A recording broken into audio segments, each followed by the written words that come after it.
The Giver by Lois Lowry, Chapter 4.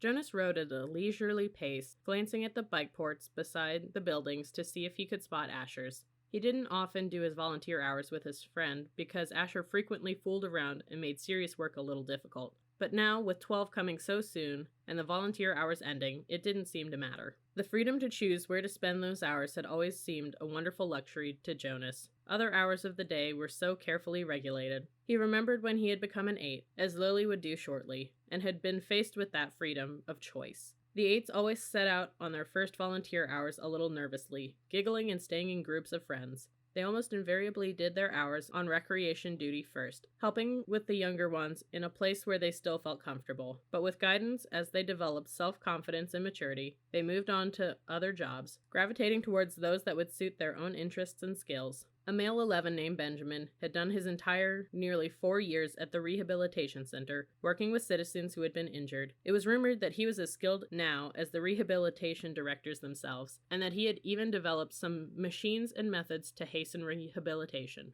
There was no doubt that Benjamin would receive his assignment to that field and would probably be permitted to bypass most of the training. Jonas was impressed by the things Benjamin had achieved. He knew him, of course, since they had always been group mates. But they had never talked about the boy's accomplishments, because such a conversation would have been awkward for Benjamin. There was never any comfortable way to mention or discuss someone's success without breaking the rule against bragging, even if one didn't mean to. It was a minor rule, rather like rudeness, punishable only by gentle chastisement. But still, better to steer clear of an occasion governed by a rule which would be so easy to break. The area of dwellings behind him, Jonas rode past the community structures, hoping to spot Asher's bicycle parked beside one of the small factories or office buildings. He passed the child care center where Lily stayed after school, and the play areas surrounding it. He rode through the central plaza and the large auditorium where public meetings were held. Jonas slowed and looked at the name tags on the bicycles lined up outside the nurturing center. Then he checked those outside food distribution. It was always fun to help with the deliveries, and he hoped he would find his friend there so that they could go together on the daily rounds, carrying the cartons of supplies into the dwellings of the community. But he finally found Asher's bicycle, leaning, as usual, instead of upright in its port, as it should have been, at the house of the old. There was only one other child's bicycle there, that of a female 11 named Fiona. Jonas liked Fiona. She was a good student, quiet and polite, but she had a sense of fun as well, and it didn't surprise him that she was working with Asher today. He parked his bicycle neatly in the port beside theirs and entered the building. "Hello, Jonas," the attendant at the front desk said. She handed him the sign-up sheet and stamped her own official seal beside his signature. All of his volunteer hours would be carefully tabulated by the Hall of Open Records. Once long ago, it was whispered amongst the children that an 11 had arrived at the ceremony of 12 only to hear a public announcement that he had not completed the required number of volunteer hours and would not, therefore, be given his assignment. He had been permitted an additional month in which to complete the hours, and then given his assignment privately, with no applause, no celebration, a disgrace that had clouded his entire future. "It's good to have some volunteers here today," the attendant told him. "We celebrated a release this morning, and that always throws the schedule off a little, so things get backed up." She looked at a printed sheet. "Let's see, Asher and Fiona are helping in the bathing room. Why don't you join them there? You know where it is, don't you?"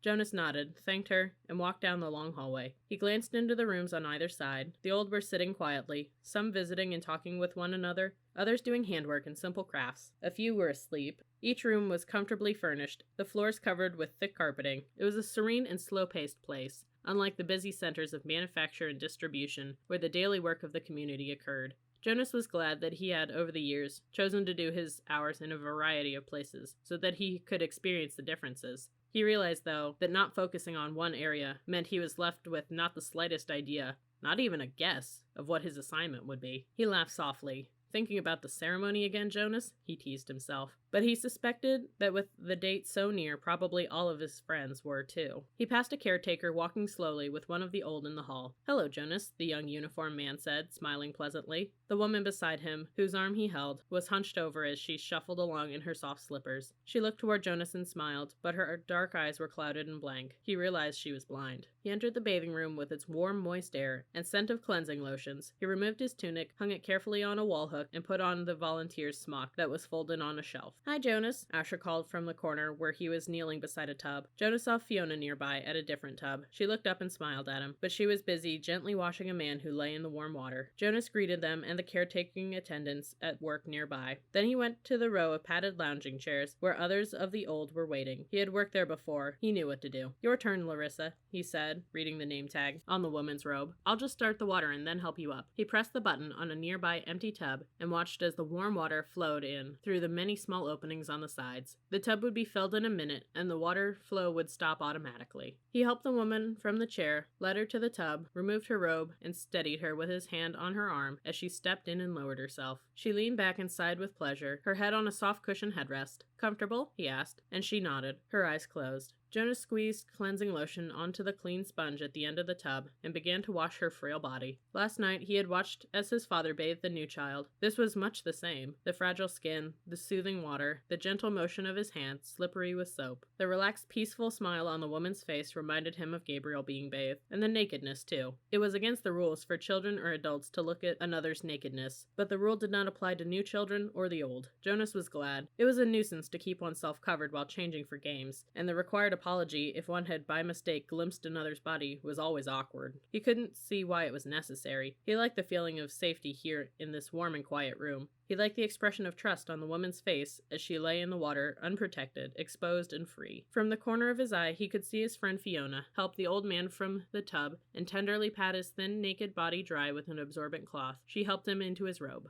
Jonas thought Larissa had drifted into sleep, as the old often did, and he was careful to keep his motions steady and gentle so he wouldn't wake her. He was surprised when she spoke, her eyes still closed. "This morning we celebrated the release of Roberto," she told him. "It was wonderful." "I knew Roberto," Jonas said. "I helped with his feeding the last time I was here, just a few weeks ago. He was a very interesting man." Larissa opened her eyes happily. "They told his whole life before they released him," she said. "They always do. But to be honest," she whispered with a mischievous look, "some of the tellings are a little boring. I've even seen some of the old fall asleep during tellings. When they released Edna recently—" "Did you know Edna?" Jonas shook his head. He couldn't recall anyone named Edna. "Well, they tried to make her life sound meaningful. And of course," she said primly, "all lives are meaningful. I don't mean that they aren't. But Edna? My goodness. She was a birth mother, and then she worked in food production for years, until she came here. She never even had a family unit." Larissa lifted her head and looked around to make sure no one else was listening. Then she confided, "I don't think Edna was very smart." Jonas laughed. He rinsed her arm and laid it back into the water and began to wash her feet. She murmured with pleasure as he massaged her feet with the sponge. "But Roberto's life was wonderful," Larissa went on, after a moment. "He had been an instructor of 11s. You know how important that is. And he had been on the planning committee. And goodness, I don't know how he found the time. He also raised 2 very successful children. And he was also the one who did the landscaping design for the Central Plaza. He didn't do the actual labor, of course. Now you're back, lean forward and I'll help you sit up." Jonas put his arm around her and supported her as she sat. He squeezed the sponge against her back and began to rub her sharp-boned shoulders. "Tell me about the celebration." "Well, there was the telling of his life. That is always first. Then the toast. We all raised our glasses and cheered. We chanted the anthem. He made a lovely goodbye speech. And several of us made little speeches, wishing him well. I didn't, though. I've never been fond of public speaking." He was thrilled. You should have seen the look on his face when they let him go. Jonas slowed the strokes of his hand on her back thoughtfully. "Larissa," he asked, "what happens when they make the actual release? Where exactly did Roberto go?" She lifted her bare wet shoulders in a small shrug. "I don't know. I don't think anybody does except the committee." He just bowed to us all and then walked, like they all do, through the special door in the releasing room. But you should have seen his look. Pure happiness, I'd call it. Jonas grinned. "I wish I'd been there to see it." Larissa frowned. "I don't know why they don't let children come. Not enough room, I guess. They should enlarge the releasing room." "We'll have to suggest that to the committee. Maybe they'd study it," Jonas said slyly, and Larissa chortled with laughter. "Right?" she hooted, and Jonas helped her from the tub.